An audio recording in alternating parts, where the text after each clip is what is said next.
शरीर को कम से कम एक बार शरीर में पसीना जरूर आना चाहिए। महाराज जी कहते हैं जो पसीना, महाराज जी आनंद में कहते हैं, बड़े महाराज जी हमारे गुरुवर आनंद में कहते हैं कि जो सुबह सुबह पसीना नहीं टपकाएगा वो खुद ही टपक जाएगा। क्यों? क्योंकि जब शरीर स्वस्थ नहीं होगा तो साधना में भी मन नहीं लगता। जब सीधे बैठते तो कमर दुखने लग जाती है, जब ध्यान लगाते तो घुटने दुखते हैं, फिर ध्यान भगवान में नहीं लगता, फिर घुटनों में लगता है कि इसका क्या करूं, ये तो दर्द कर रहा है। तो करना क्या, सुनो, करना ये कि सुबह उठिए, जो मेरी माताएं हैं, बड़ी है, बुजुर्ग हैं, वो हल्का हल्का व्यायाम कीजिए, सूक्ष्म व्यायाम कीजिए, प्राणायाम कीजिए, अनुलोम विलोम कीजिए, कपालभाति कीजिए,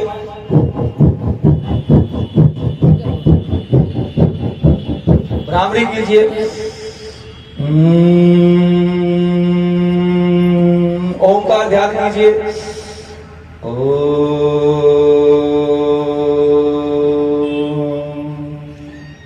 आधा घंटा अपने शरीर को दो और 23.5 घंटे इससे काम लो।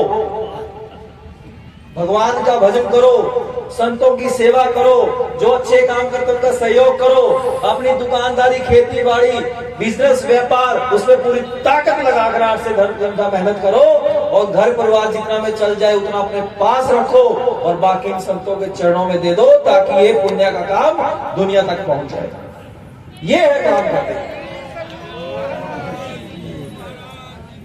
दूसरी बात, आप खुद योग करेंगे, आपके बच्चे योगी होंगे।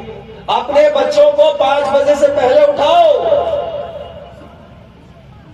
क्योंकि रामायण में एक प्रसंग आता है, जब राम जी को वनवास दिया गया तो भरत जी का आक्षेप लगा कि आपने अपने स्वार्थ में अपनी माता के साथ षड्यंत्र करके राम को वन में भेजा।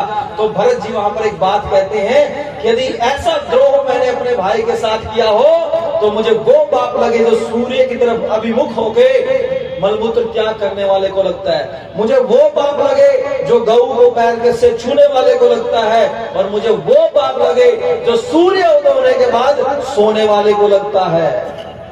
मतलब समझे कुछ? नहीं।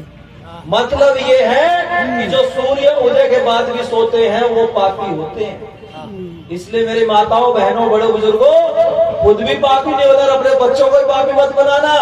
लास्ट बात कहता हूं, अपने बच्चों से प्यार कीजिए, मोह मत कीजिए। क्या करना है? प्यार, प्रेम कीजिए, मोह मत कीजिए। अब what is the difference between love and attachment? अंतर क्या है प्यार और मोह में? प्यार, मोह की सुनो पहले। मोह होता है कि जो बच्चे को अच्छा लगता है वो करने देना। बच्चे का मन करना मुझे सोना है तो सो जा बेटा, बच्चे का मन करे पापा मुझे मोबाइल चलाना है, चला ले बेटा, पापा मुझे बर्गर खाना है, खा ले बेटा। ये है मोह। क्या है ये? मोह।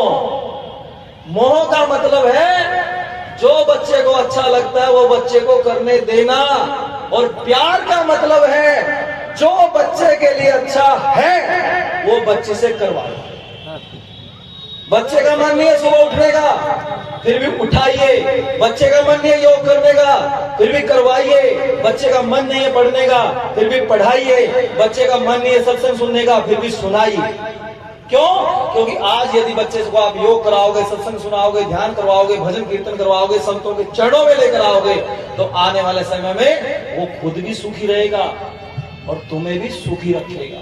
नहीं तो मामला सारा गड़बड़ हो रखा है। 3-3, 4-4 घंटे बच्चे मोबाइल में घुसे रहते हैं। बच्चा तुम्हारे घर में बैठा है आंखों के सामने, लेकिन उसका शरीर तुम्हारे सामने बैठा है। उसकी आत्मा कहाँ जुड़ी हुई है और उसके दिमाग में कौन क्या भर रहा है वो तुम्हें भी पता नहीं। इसलिए अपने बच्चों को योगी बनाओ, क्योंकि जो योगी होगा, मेरे साथ बोलेंगे, जो योगी होगा, अरे जोर से तो बोलो, जो योगी होगा वो निरोगी होगा और वो उपयोगी होगा और वो सबका सहयोगी होगा। और जो योगी नहीं होगा वो भोगी होगा और फिर रोगी होगा। तो भगवान राम जी योगी थे कि भोगी थे? भगवान कृष्ण जी योगी थे कि भोगी थे? बोलिए मर्यादा पुरुषोत्तम श्री रामचंद्र जी महाराज की, योगेश्वर श्री कृष्णचंद्र जी महाराज की। तो हमारे पूर्वज, हमारे भगवान योगी थे और हम योगियों की संतान है, तो हमें योगी बन के रहना है। तो योगी बनिए, उपयोगी बनिए, निरोगी बनिए, सबके सहयोगी बनिए। और मेरे साथ बोलेंगे योग करेंगे, हाथ उठाकर योग करेंगे, स्वस्थ रहेंगे, स्वस्थ रहेंगे, मस्त रहेंगे, मस्त रहेंगे, व्यस्त रहेंगे, व्यस्त रहेंगे, जबरदस्त रहेंगे। जबरदस्त रहेंगे। बोलिए सदगुरु भगवान जी की की जय।